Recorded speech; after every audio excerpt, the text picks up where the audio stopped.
भाई सॉरी अगर मेरे आस hey what's up going guys, welcome back to the new video. तो गाइस एक और बार मैं आ चुका हूं सिंचन की हॉरर वीडियो के साथ। तो बिना किसी देरी के वीडियो स्टार्ट करते हैं। यार यूं तो आमतौर पर हमारे फेवरेट कार्टून्स एंड एनिमे का नॉर्मल चिल मोड में मस्ती भरे एपिसोड्स होते हैं, लेकिन पता नहीं कभी कभी राइटर्स को भी क्या ही हो जाता है कि वो ऐसे एपिसोड्स लिख देते हैं जिनको एनिमेट करने के बाद उनको भी समझ नहीं आता कि इसे बच्चों के लिए टीवी पर दिखाना भी चाहिए कि नहीं। तो जल्दीबाजी में एपिसोड्स को दिखा तो देते हैं, लेकिन फिर बहुत ही जल्द उसे नए एपिसोड्स के साथ रिप्लेस भी कर देते हैं। बट यारो आजकल के मॉडर्न वर्ल्ड में अगर एक बार कोई चीज इंटरनेट पर आ जाती है तो फिर उसे छिपाया भी नहीं जा सकता। तो यारो चलो आज के इस वीडियो में हम उन्हीं रेयर एबनॉर्मल एपिसोड्स को देखते हैं। नंबर 1 एपिसोड के स्टार्ट में प्रिंसिपल सर कहते हैं कि अपने फोन के पॉपअप से जरा बचकर ही रहना, जिसके बाद सीन शिफ्ट होता है और हमें सिंचन के घर को दिखाया जाता है। इसमें सिंचन अपना कुछ मस्ती कर रहा होता है और मिसाई कुछ ऑनलाइन शॉपिंग। इतने में सिंचन मिसाई को परेशान करने लगता है और वो उसे शांत रहने के लिए कहती है, लेकिन तभी मिसाई को अपने फोन पर एक पॉपअप मिलता है जिस पर लिखा था कि अगर आप यहाँ पर क्लिक करोगे तो आपको बहुत सारे लूट ऑफर्स मिलेंगे। अब यारो जैसा कि हम जानते हैं कि मिसाई थोड़ी सी शॉपिंग फ्रीक है, इसलिए वो वहाँ पर क्लिक कर देती हैं। क्लिक करते ही एक और पॉपअप आ जाता है, कांग्रेचुलेशंस आप अपने प्राइजेस जीत चुके हो। उसके बाद अचानक से मिसाई का फोन लाल हो जाता है। मिसाई कहती है कि मैं कौन से फालतू स्कैम में पड़ गई। जिसके बाद जब वो अपने दूसरे काम से कहीं पर जाती है तो फोन के अंदर से एक अजीब सी लड़की आके कहती है यहाँ पर क्लिक करते ही आपको अपने प्राइजेस मिल जाएंगे। उसके बाद मिसाई सिंचन को मना करते हैं वहाँ पर क्लिक करने से, लेकिन तब तक सिंचन का हाथ गलती से उसी पॉपअप पर पड़। भाई ऐसे स्कैम से बच के रहना चाहिए। मैं तो आलतू फालतू स्कैम दबाता ही नहीं,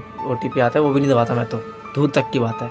ये तो फिर भी शॉपिंग का है, ये पागल है भाई। घबरा जाती है, लेकिन उसके कुछ बोलने से पहले ही जैसे वो बेहोश हो गई। जब आंखें खुलती हैं तब उसको चारों तरफ सिर्फ लाल कलर का अजीब सा दुनिया दिख रहा था। उसे कुछ भी समझ नहीं आ रहा था कि वो यहाँ पर कैसे पहुँच गई। तभी कुछ देर आगे चलते चलते उसे एक स्क्रीन दिखती है जिसमें देखकर मिसाई को फाइनली पता चलता है कि वो तो अब अपने फोन के अंदर कैद हो चुकी है। बाहर सिंचन अपने चोको चिप्स को खा रहा होता है, लेकिन जब वो मिसाई को फोन के अंदर देखता है तो वो उन्हीं से खेलने लगता है। इतने में मिसाई देखती है कि उसके सामने एक डेविल फेस भी आ गया है जो कहता है अब तुम हमेशा के लिए इस फोन में कैद होने वाली हो और तुम्हें यहाँ से बाहर कोई भी नहीं निकाल सकता। जिसके बाद वो एक टाइमर स्टार्ट कर देता है और कहता है अगर तुम 3 मिनट के अंदर फोन से बाहर नहीं जा पाती हो तो हमेशा के लिए तुम यहीं पर कैद होगी। ये सुनकर पहले तो मिसाई काफी डर जाती है, लेकिन उस प्रॉब्लम तब बढ़ जाती है जब सिंचन के हेल्प से भी वो बाहर नहीं जा पा रही थी, और चाहे अंदर से भी मिसाई कितनी भी कोशिश कर ले उसे फोन से बाहर निकलने का कोई भी तरीका नहीं मिल रहा था। जिसके बाद वो डेविल मास्क मिसाई पर और भी ज्यादा हंसने लगता है और कहता है कि अब तुम्हारा खेला हो गया। मिसाई भी अब धीरे धीरे ट्रांसपेरेंट और गायब हो रही थी। जब सिंचन देखता है कि भाई पहले तो जाने से पहले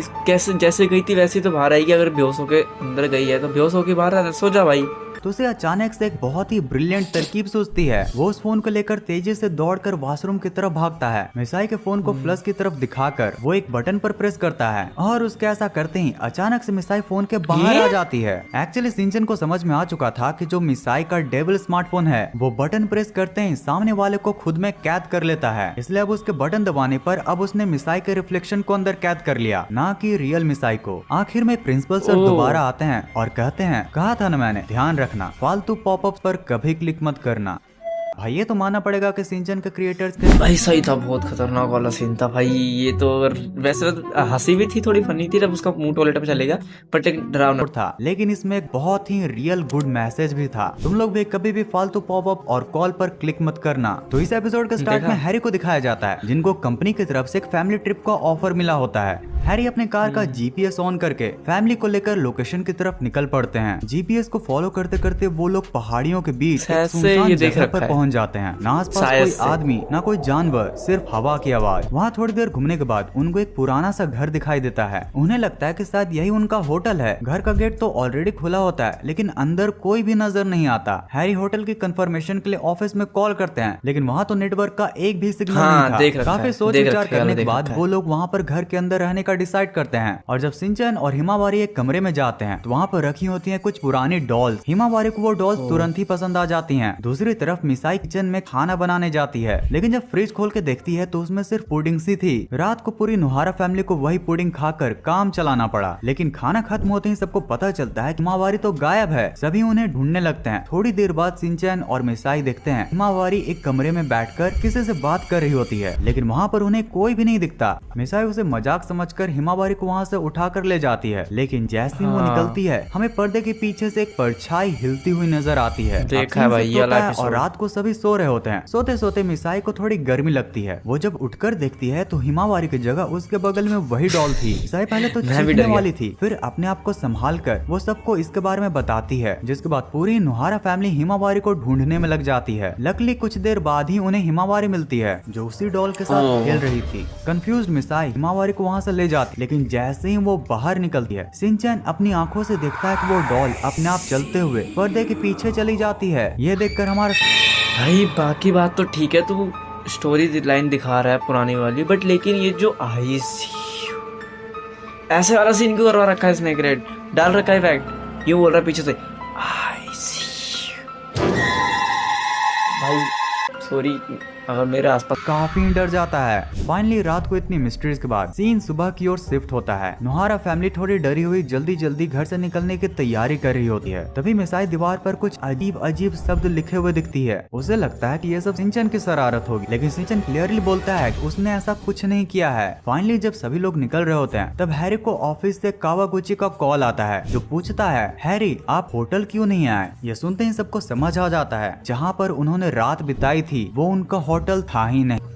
तो इस एपिसोड के स्टार्ट में हमें नैनी एक बहुत ही अजीब सी दुनिया में खड़ी हुई दिखाई देती है, जहाँ पर दूर दूर तक सिर्फ धुंध और खामोशी होती है। तभी उसे कहीं से एक हल्की सी आवाज सुनाई देती है। नैनी उस आवाज का पीछा करती है, लेकिन आसपास कोई भी नहीं होता। धीरे धीरे अब वो आवाज तेज होने लगती है और अचानक उसके सामने एक बड़ा सा रैबिट आ जाता है। ये नैनी का ही रैबिट होता है, लेकिन साइज में बहुत बड़ा और खतरनाक। वो भागने की कोशिश करती है, लेकिन रैबिट नैनी के हाथ को पकड़कर उसकी मुट्ठी बंद करके खुद को मारने के लिए कहता है मुझे मारो मुझे मारो। अच्छा, वो बार बार ये यही कह रहा था। उसको। डर के मारे नैनी भी उसे जोर का पंच मारती है और उसी वक्त उसकी आंखें खुल जाती है। ये सब सिर्फ एक सपना होता है, लेकिन नैनी को अचानक याद आता है कि आज स्कूल का पुल डे है, इसलिए वो जल्दी ही रेडी हो जाती है और जल्दी से स्कूल पहुंचती है। लेकिन पूरा ही स्कूल खाली होता है। उसे लगता है कि शायद वो बहुत ही जल्दी आ गई। वो जब स्कूल के पूल के पानी की तरफ देखती है तब हमें अपनी स्क्रीन पर एक रैबिट की परछाई दिखाई देती है, जिसे नैनी नहीं देख पा रही। तभी शिनचैन भी अपनी मॉम के साथ वहाँ पर गेट पर आता है और याद करता है कि आज तो पुल डे है ही नहीं, आज तो छुट्टी है। ये सुनकर उसकी मॉम उसे डांट कर वहाँ से घर ले जाती है। नैनी को भी पता चलता है कि वो भी गलत दिन पर आ गई। उसे धीरे धीरे बहुत ज्यादा गुस्सा आ रहा था, इसलिए गुस्से में वो साइड में जाकर अपने बैग से उसी रैबिट टॉय को निकालती है और उसको पंचे से पीटने लगती है। लेकिन इसी बीच वो रैबिट अचानक से हिलने लगता है, उसकी आंखें लाल हो जाती है और वो जिंदा हो जाता है। रैबिट फिर से नैनी का हाथ पकड़कर उसकी मुट्ठी बंद करता है और कहता है मुझे मार दो।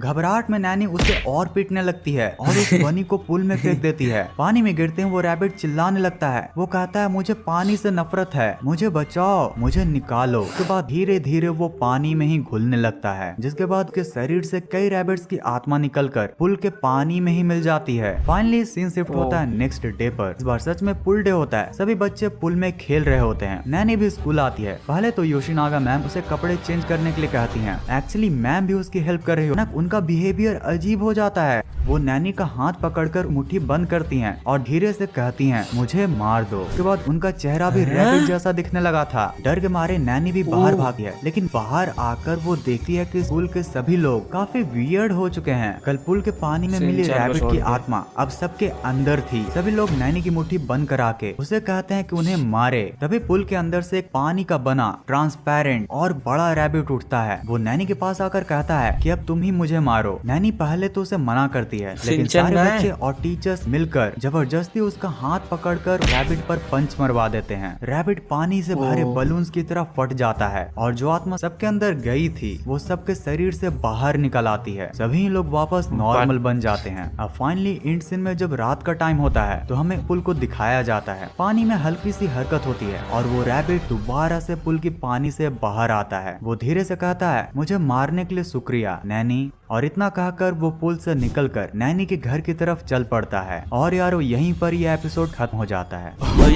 इतना कैसे कैसे एपिसोड बना रखे हैं इन लोगों ने, मुझे तो माइंड ब्लोइंग यार, मेरा दिमाग घूम गया पूरा, मैं तो डरने लग गया था एक पल के लिए कि अब क्या होगा।